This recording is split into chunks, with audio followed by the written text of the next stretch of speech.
Le mal qui t'arrive, c'est le bien que tu ignores. Armé d'un tel mantra, Saveria Coste a bâti tout un univers composé de pchit magiques, d'élixirs du marabout ou de diaboliques tomates. Si vous êtes une femme, ces noms vous disent quelque chose. Celle qui les a composés, en revanche, vous est probablement inconnue. Alors, suivez-la pas à pas pour la découvrir, avec ou sans filtre.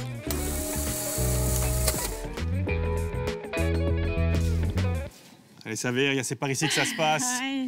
Bienvenue dans votre vie et dans la vie de vos aïeux. Eh oui. Qui en a, là? Alors ça, c'est mon arrière-grand-père, Pierre Giraud, qui avait c'est la première officine de la famille, on peut dire. Une officine à Miramas. Et donc mon arrière-grand-père faisait déjà des colonnes, des préparations magistrales qui plaisaient beaucoup. Voilà. Ouais. Et puis il a eu un fils. Un fils qu'on retrouve là. Voilà. Mon grand-père, mon cher grand-père, qui était lui aussi pharmacien. Ah ouais. Pharmacien et médecin, parce qu'à l'époque, on pouvait faire les deux. Et à côté, vous voyez, c'est ma grand-mère, qui était aussi pharmacienne. Non. Voilà. Voilà. Ils étaient où, eux? Et eux, après mon arrière-grand-père a migré à Marseille. Oui. Et du coup, il avait migré sa pharmacie. Et du coup, eux ont repris son officine. Ma grand-mère a repris l'officine de mon arrière-grand-père. Et là, vous n'avez pas la photo, effectivement, dans l'officine. Par contre, ils sont à un mariage de Voilà, de donc qui? c'est le mariage de ma tante Anne, qui était la sœur de mon papa. Voilà. Et votre papa, on va le retrouver là, alors. Ah là là, ouais. Et le papa? Voilà, Jean-Pierre. Mon papa Jean-Pierre, qui... Ouf, elle est très belle cette photo, qui était pharmacien aussi. Et voilà, c'était le fils de mon grand-père et ma grand-mère pharmacienne. Et là, on le voit en train de manipuler. C'était quelqu'un de très rigoureux, très précis. Voilà, et donc il a fait pharmacie et c'est là qu'il a rencontré ma... Avant d'aller maman. sur votre maman, par contre, on va s'arrêter un petit peu sur Jean-Pierre. Ah, mon papa, c'était c'était une patte, très très gentil, avec beaucoup d'humour. Voilà, c'était l'humour de la famille. Qui était très drôle, ouais, voilà, toujours en train de sourire, de rigoler. Il prenait son métier au sérieux d'ailleurs? Oui. Oui, très au sérieux. Mais bon, il s'en faisait pas, quoi. C'était plus ma maman qui le poussait parce que avec lui, la vie était belle. Voilà, il avait ses enfants. Même pas trop d'ambition, finalement. Non, pas trop, Non. pas trop. Celle qui avait de l'ambition? C'était plutôt maman. C'est C'est elle elle qui d'ailleurs l'a poussé parce qu'au départ, il lui voulait faire que la pharmacie. Et elle lui a dit, mais écoute, tu devrais faire toi le laboratoire et moi la pharmacie. Du coup, elle a poussé parce que sinon, il aurait pas fait. Donc là, on a bien compris qu'on est de la famille Giraud. Ouais. Et donc, Jean-Pierre Giraud va rencontrer une Corse. Il y a Voilà. l'arrivée d'une Corse dans la Ma famille. maman. Une belle Corse, d'ailleurs. Hein. Ouais. Ma belle maman. Très belle Ouais. femme. Voilà, Pauline. Pauline. Elle vient d'où, Pauline? Pauline Colonne, elle est de Sartène.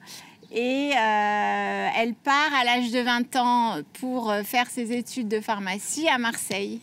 Et c'est là... Alors, je Voilà. comprends pourquoi votre papa il veut faire pharmacie. Elle, pourquoi elle veut faire pharmacienne? Alors, elle, au départ, elle ne savait pas trop. Hein, elle ne savait pas trop. Elle avait même fait une année de pionne pour enseigner. Et puis, finalement, ça ne lui a pas plu. Et elle s'est dit, non, je vais essayer de faire pharmacie. Voilà. Et on la retrouve là. Voilà. C'est quoi là? On est où là? Donc là, c'est en faculté avec des collègues à elle. Et elle a ce projet, donc elle était entrepreneur déjà à l'époque, de se dire, moi j'ai envie de créer un concept autour de la beauté, mais la beauté holistique, c'est-à-dire, alors qu'avant tout ce qui était cosmétique, c'était derrière le comptoir, elle s'est dit, moi je vais le mettre devant, en libre service pour mes clientes. Je vais faire venir toutes les marques de laboratoire et je vais faire à la fois des soins qui s'appliquent par voie topique et par voie interne, donc des tisanes, des compléments alimentaires, voilà. Donc c'était un très beau projet. Et voilà, du coup, c'est là qu'elle me dit, Saveria, quand j'ai... Voilà. C'est là que vous intervenez. C'est là que vous intervenez. Mais avant de vous intervenir, on va finir de présenter la famille. D'accord. Si vous le voulez bien. OK. Et on va aller là. Alors c'est une photo un peu floue, mais qui veut dire beaucoup quand même. Ouais. Là, on est avec qui, là? Là, on est avec ma mamie, donc du côté maternel. La maman, Marie-Antoinette. Voilà, Marie-Antoinette. La maman de votre maman. Voilà, qui est magnifique, là, qui est toute jeune et qui est au PTT. Et donc là, on la voit sur Paris. Elle a aussi, elle a quitté Sartène. Hein. Ouais, elle a quitté Sartènes. Elle avait épousé un Jacques Colonne. Voilà, hein, tout à fait. Et j'ai mis une photo. Vous êtes avec elle, là, hein? Voilà, ça c'est avec ma mamie. J'étais très, très proche de ma mamie. Ouais. C'est ma mamie aussi qui m'a élevée parce que, en fait, maman avait des horaires de travail. Des grosses amplitudes horaires. Voilà, très grandes amplitudes horaires. Donc, c'est elle qui m'a élevée, qui me gardait, qui m'a appris à faire les dictées, le calcul mental, d'ailleurs, parce qu'à la poste, après, elle s'était occupée des chèques postaux, tout ça. Donc, il fallait bien calculer. Ah, d'accord. Donc, c'était très important. Donc, on va voir dans une prochaine salle que vous êtes une excellente élève. C'est en partie grâce à elle aussi. D'accord. Ouais. Eh bien, on va voir, justement, avec pareil passé et pareil passif, ce qu'on devient dans la vie. Saveria, ça va être à vous. Allez, venez. Allez.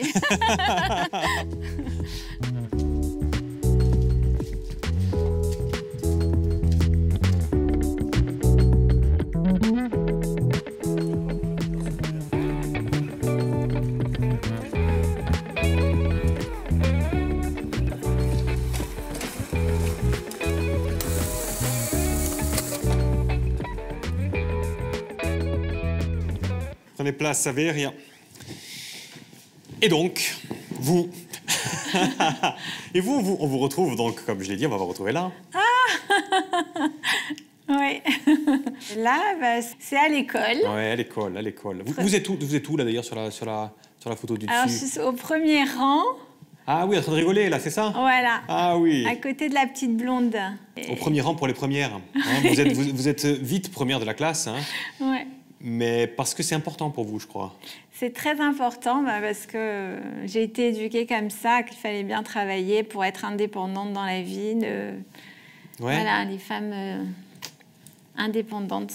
Donc, c'est une enfance agréable. J'ai des photos de ça, donc j'ai des photos de vous, effectivement, voilà, dans votre chambre. Qu'est-ce que vous voulez faire justement à l'adolescence? C'est automatiquement, il faut aller vers la pharmacie? C'est une obligation? Au départ, je savais pas trop justement. J'étais pas sûre, comme je voyais maman aussi qui travaillait des heures et des heures, j'étais pas sûre de vouloir faire pharmacie en fait à l'époque. J'hésitais et puis maman m'a dit non mais Saveria, c'est pas possible. Tu es la 4e génération de pharmaciens, il faut que tu la sois, il faut que tu fasses pharmacie, c'est un très très beau métier. Maintenant j'ai ce nouveau projet de mettre toute la beauté en libre service, tu vas venir m'aider, tu vas voir, tu vas adorer. Si tu veux faire autre chose, tu le feras après, mais après ta pharmacie, fais ta pharmacie. Et à la fin de vos études de pharmacie, alors j'ai pas de photo, mais j'ai matérialisé cela comme ça. Il se passe que vous faites ça. Oui. À la fin de mes études de pharmacie, donc je m'étais dit que j'aimerais bien faire un master marketing à HEC. Mais pour pouvoir postuler, j'avais besoin d'avoir un CV un peu plus construit. Donc, je m'étais dit, il faut que je fasse des stages. Et justement, comme j'avais travaillé dans l'officine de maman, j'avais pu avoir des contacts avec certains laboratoires et notamment un laboratoire qui vendait du dentifrice. Voilà, du fluocaryl qui avait été racheté par L'Oréal à l'époque. Hein, ça a changé de main depuis. Et donc, du coup, je me dis, je vais jamais pouvoir faire un stage de marketing parce que j'ai pas fait encore une école de commerce ou quoi, donc je serai jamais prise. Par contre, si je demande à faire un stage sur le terrain, donc d'être vendeuse, être représentante, peut-être que ça marchera. Et donc, je pars avec ma petite mallette pour vendre mon dentifrice. Alors, à Paris au début, début, puis après un peu de partout, notamment effectivement Pas-de-Calais, Nord-Pas-de-Calais dans les Ardennes, où là c'était quand même plus difficile qu'à Paris. Et j'avais eu de très bons résultats, donc mon directeur de l'époque avait été super content. Il m'avait dit, est-ce que tu voudrais rester? J'ai dit, non, parce qu'en fait, ça, pour moi, c'est un tremplin pour après postuler, pour essayer de faire un master marketing à HEC. Voilà. Que vous allez faire. Que je vais faire, donc je suis prise, voilà. Pourquoi j'ai voulu partir faire mes études de marketing, etc. Parce que je m'étais dit, ok, je fais officine, mais je fais pharmacie, mais je veux pas faire officine, je veux faire industrie. Parce qu'en fait, dans ce projet que maman avait de la cosmétique, j'ai adoré parce que je vendais des produits. J'avais donc plein de clientes qui me suivaient, je leur conseillais tel produit. Et puis à un moment donné, je disais, mais moi j'aimerais avoir la texture de cette crème, l'actif de cette crème et la molécule de celle-là. Donc j'avais dit à maman, en fait, moi j'ai pas envie juste de conseiller les produits, je veux les créer. Et à ce moment-là, j'avais conseillé, moi, quand j'étais justement dans l'officine de maman, des compléments nutritionnels de beauté, une autre marque, qui s'appelait Enobiol, qui était... Voilà, exactement. Donc là, vous voyez, c'était la fondatrice de cette marque, Dr Marie Béjot, avec qui j'avais été très liée. Et je conseillais donc sa marque, mais en fait, au départ, c'est une petite marque. Quand je suis arrivée, Vous étiez la huitième salariée. Septième salariée. Voilà. J'avais donc passé un entretien en lui disant, moi, j'aimerais bien travailler pour vous. Il y a plein de choses à faire. Elle avait que 3 produits. On peut développer ci, on peut développer ça. Voilà. Et elle me dit, banco, vous pouvez démarrer et tout. Donc, du coup, j'ai appelé L'Oréal, j'ai dit, je continue pas. On m'a dit, mais tu es folle, tu vas dans une petite société, parce que c'était tout petit à l'époque, pas connu, tu dis non à L'Oréal, on peut te proposer plein de choses, tu peux avoir une carrière à l'international, tu peux faire plein de...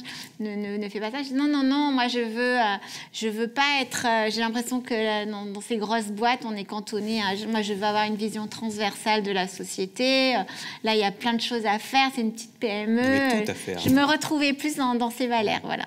Et vous allez y rester 8 ans. Et voilà. Et donc, je développe cette marque. Avec une bonne ambiance, hein, voilà. Parce que là, c'est la photo. C'est quoi? C'est mon premier séminaire de vente. Parce que la vente, ça va aller fort, parce que vous allez, en très peu de temps, tripler le chiffre d'affaires de Enobiol. Oui, c'est ça. Ouais. On triple le chiffre d'affaires en 3 ans. Voilà. Ah ouais. Et puis, au bout d'un certain temps, qu'est-ce qui se passe? On vous met dehors ou c'est vous qui partez? Qu'est-ce qui se passe? Non, j'avais fait un petit peu le tour. Ouais. Après, au départ, on était 7, mais après, on est devenu 40, 50. Hein. Et c'est vrai qu'il y a toujours aussi ce plafond de verre pour les femmes. C'est-à-dire que pour continuer à progresser, moi, j'avais mon 2e bébé aussi. Et du coup, je me suis dit, j'arrive pas à faire ce que je veux, ça devient un peu trop politique, etc. Je me fais chasser, en fait, par une autre boîte. Et je me dis, pourquoi pas, il y a encore tout à créer, un nouveau challenge. Donc, je pars dans cette autre boîte qui est rachetée par un fonds, en fait, un fonds d'investissement. Et qui a le malheur d'avoir, et le bonheur finalement pour moi, parce que moi j'ai un mantra qui me dit le mal qui t'arrive, c'est le bien que tu ignores. Et donc du coup, le siège parisien nous coûte trop cher, il coupe et il licencie tout le monde. Donc je me retrouve sans rien. Et c'est là, c'est là que vous revient une conversation, dites-moi si je me trompe, où il vous arrivait de temps en temps, en famille, de rêver un petit peu tout haut, hein. Et c'est à ce moment-là, peut-être, que vous dites, moi, je rêve de créer un pchit magique, quelque chose qui va révolutionner un petit peu mes clientes. C'est à ce moment-là, non? Enfin, c'est un peu concomitant, je pense. Voilà, exactement. Et donc, vous dites, c'est le moment je me lance pour moi, non? Exactement. Voilà, ça c'est la première, les premières années, ça doit être la 2e année. Qu'est-ce que vous dites? C'est vrai que jusqu'à présent, tout ce que j'avais fait pour les autres, ça avait fonctionné, mes idées avaient marché, mes décisions avaient été les bonnes, et je me suis dit, pourquoi pas travailler pour moi. Parce que là, vous êtes quoi? Vous êtes dans votre chambre, je crois, avec votre mari, hein, ça commence là. Ça commence dans ma chambre, quand je commence à travailler. Là, je suis dans mon salon. C'était les premières photos. Et travailler, c'est quoi alors? Qu'est-ce que vous faites? En fait, je conçois au départ, donc j'ai eu l'idée d'une formule qui était un micro-peeling, mais à la différence de ce qui existait, un micro-peeling, je le voulais sans grains, sans particules abrasives, sans acides glycoliques, parce que qui dit acide dit pH acide, donc irritant pour la peau. Et je m'étais aperçue justement quand je travaillais dans l'officine de ma mère et que je conseillais des exfoliants ou des gommages à mes clientes, comme je leur disais de le faire qu'une fois par semaine parce que c'était un peu irritant, voire deux, elles le faisaient la première semaine, elle le faisait la deuxième semaine, la troisième semaine, et puis après ça restait dans l'armoire de toilette. Donc je me suis dit, il faudrait créer un micro-peeling qui soit tout doux, sans ces particules abrasives, sans ces acides glycoliques qui sont irritants pour la peau, quelque chose qui puisse rentrer dans le geste quotidien de ma cliente, qu'elle puisse l'utiliser tous les jours sans s'abîmer la peau, pour avoir une peau resplendissante, puisqu'en fait, le micro-peeling, c'est le premier geste de beauté. Si on veut avoir une peau lumineuse, il faut enlever toutes ces cellules mortes. Et ça, ça n'existait pas. Donc, à ce moment-là, je me disais, il faut absolument que je trouve une formule qui puisse... voilà. Et je rencontre des chercheurs qui sont spécialisés dans la stabilisation d'enzymes. Et je crée ce fameux produit. Donc, au départ, je pars avec un seul produit. Oui, enfin, mais je sais qu'il va... Voilà. Qui va révolutionner. Voilà. Ouais, vous le savez. Sauf que ce produit, il faut le commercialiser. Ouais. Et pour le commercialiser, il faut de l'argent. Voilà. Et pour avoir de l'argent, il faut aller voir une banque. Voilà.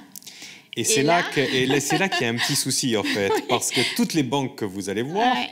Vous leur dites, écoutez, voilà, j'ai ça, j'ai quelque chose, et on vous claque la porte-monnaie, en fait. Exactement. Mais la banque chez qui j'avais été donc depuis 10 ans, qui avait vu ma progression, etc., elle me dit, non, vous rentrez pas dans une case parce que vous achetez pas une machine, donc est-ce que je peux rien faire, donc non. Vous n'avez même pas votre prêt d'honneur. Ouais, devant le jury, ils me disent, non, ça peut pas marcher parce que, voilà, vous êtes en concurrence avec des L'Oréal, des Procter & Gamble, des très gros groupes, qu'est-ce que vous allez faire avec un seul produit? En plus, vous partez avec un produit. Donc j'étais catastrophée, mais j'étais... En fait, je pense que quand on crée quelque chose, on doit être un peu fou, parce que j'étais sûre que ça allait fonctionner. Donc moi, je continuais d'avancer. Voilà, donc j'avais mis quand même des sous de côté, un petit peu, donc toutes mes économies. Et puis à ce moment-là, je parle à une copine. Ouais, heureusement qu'il y a une copine en fait à qui vous en parlez et qui vous dit, tu sais, il faudrait peut-être pas aller voir les grandes banques comme tu vas voir. Va voir cette petite banque là que je connais. Elle me dit non, va voir des banques plus populaires. Va voir et vraiment, là, vous poussez une porte et finalement il y a une femme. Vous lui présentez le produit aussi, quelque part. Hein, vous faites, tous les moyens sont bons, quoi. Ah, oui, elle essaye le produit et je lui fais comparer les deux dos de la main. Je dis voilà, là on va le mettre, voilà. Et elle me fait ah ouais, comme ce que je voulais que mes clientes fassent, quoi. Faire un waouh quand on voit le produit, la main avec le produit, la main sans le produit. Mais enfin, ils m'ont quand même demandé d'hypothéquer ma maison. Ouais. Ouais, vous hypothéquez la maison. J'hypothèque, j'avais mes petites économies et je pars comme ça. En partant, quand même, il faut trouver un nom. Il faut trouver un nom quand même à cette entreprise. Ouais. Hein, et c'est pour ça que j'ai mis cette photo. Vous décidez de l'appeler comment? Ça, je l'appelle Garantia. Parce que ça vient du nom de ma fille, Garance, avec son petit bouton d'or à la bouche.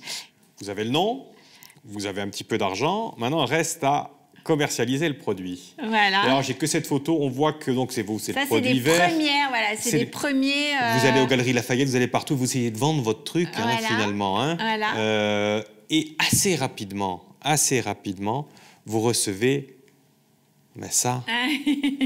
Ça. Ouais. Aujourd'hui, je me sens bien dans ma peau, c'est grâce à Garantia. Je ne vais pas vous raconter ma vie, mais ma peau me faisait honte. Et maintenant, c'est pour vous dire merci. Je n'ai jamais écrit à une marque ni en positif. Vous êtes une vraie fée et vos produits font du bien. C'est incroyable. Encore une fois, c'est des lettres. Je ne suis pas habitué à envoyer aussi par quel parfum. Je ne m'attends plus qu'une chose. Enfin bref. Que des lettres. Et le bouche à oreille fonctionne, quoi. Voilà. Très, très rapidement. Exactement, parce que je me suis dit, comme je ne vais pas avoir les moyens de faire de la publicité comme les grands groupes, il faut que mon produit soit innovant et qu'il soit tellement efficace qu'il en devienne magique. C'est pour ça que je l'ai appelé Pchit magique, voilà. Et c'est pour ça que j'ai créé tout cet univers un petit peu de... On va y arriver à l'univers, parce que là, on est qu'au début. Ça part fort, Oui, oui. ça part très très fort. Oui. Et ça va mener où? Eh bien, on va pas en parler là, dans cette salle. On va en parler dans une autre salle, pour voir jusqu'où ça va. D'accord? Allez, venez avec moi.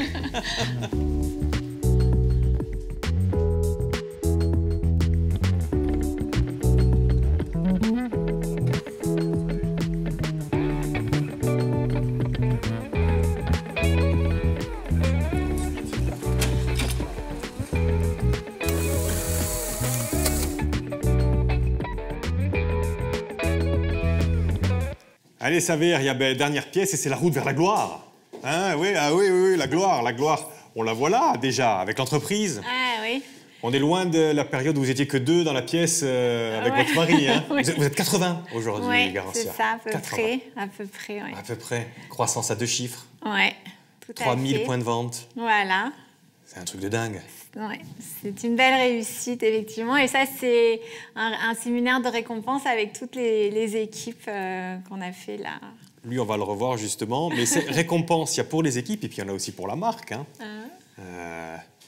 Aussi, pareil, plein de récompenses pour vous. Hein. Quand tu montes sur les podiums avec toutes les grandes marques et que tu reçois tes distinctions, tu es flatté, c'est un honneur. Oui. Parce qu'il y avait un produit au départ, vous étiez 2 pour un produit, aujourd'hui vous êtes plus de 80 pour une quarantaine. De produits. Ouais. Alors je sais comment on dit Garantia en français, mais je ne sais pas comment on dit dans cette langue-là, parce que vous partez maintenant loin encore plus loin, à la conquête du marché asiatique. Exactement.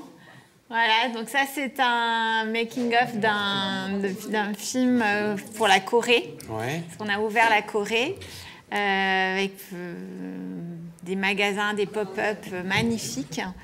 Et on a ouvert aussi, on est en train d'essayer d'ouvrir la Chine. Ça, c'est plus compliqué parce qu'ils ont une réglementation qui n'arrête pas de changer. C'est un marché qui est très basé sur les e-influenceurs et qui est très prometteur. Voilà. Parce que, par exemple, en une journée, vous pouvez vendre 10 000 élixirs du marabout, qui est un produit pour des boutons. Parce que là-bas, ils ont une peau très à imperfection. Donc... voilà. Après, ah oui, effectivement. C'est des marchés de ouf. Et puis il y a cette formule magique. Et la formule magique, elle est là, venez. La formule magique, c'est ça. Ouais. Vous restez sur les basiques. Hein. Ouais, c'est énormément de travail, d'essais pour arriver à 105 essais pour une seule formule. Que vous faites vous-même. Hein. C'est toujours... Alors, je les écris, moi. Je les écris et je les donne à des formulateurs. Et c'est les formulateurs qui me font, du coup, les mettre en musique.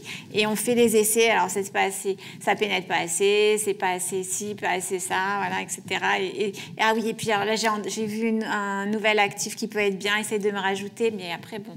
stable, pas stable, etc. Et on fait des allers-retours comme ça. Et puis ça aussi, ça c'est du sang dragon. Ah oui. Hein, c'est un peu des fois même des recettes de grand-mère aussi. Exactement. Que vous essayez de mêler aussi. Voilà, mon grand truc, c'est de mêler des actifs high-tech avec des actifs naturels, des recettes de grand-mère, de sorciers. Parce que ça, par exemple, la résine de sang dragon, vous la trouvez en Amazonie sur des marchés.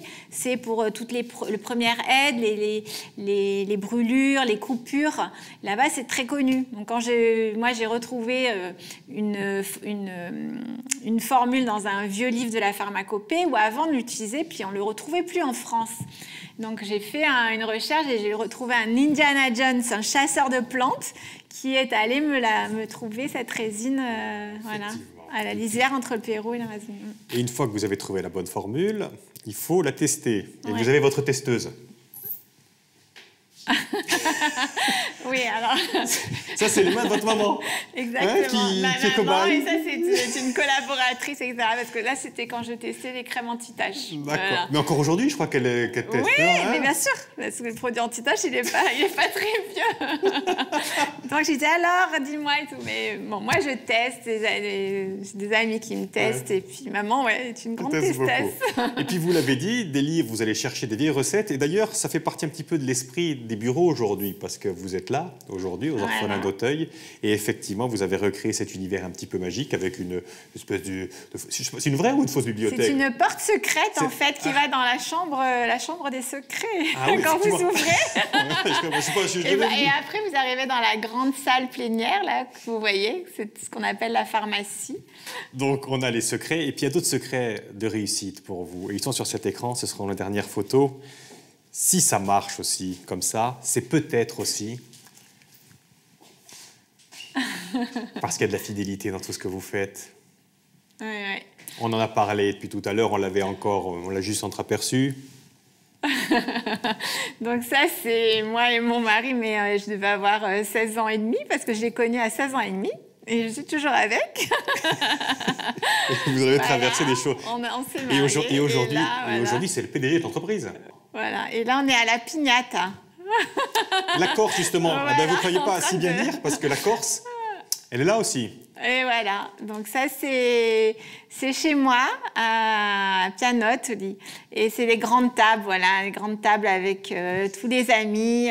Ma copine qui m'avait parlé de la banque. La fameuse banque. Voilà, la fameuse banque. Ouais. Ma copine d'enfance que vous voyez, qui était quand je... Qu'on a vu tout à l'heure, effectivement. Ouais. Et puis les enfants, les amis, les copains des enfants, voilà. Et puis à Pianote, j'aime bien ces tables un peu joyeuses, festives, voilà. C'est votre havre de paix, là. Vous y revenez dès que possible. D'ailleurs, là, après l'émission, vous allez y passer encore quelques jours. Oui, tout à fait.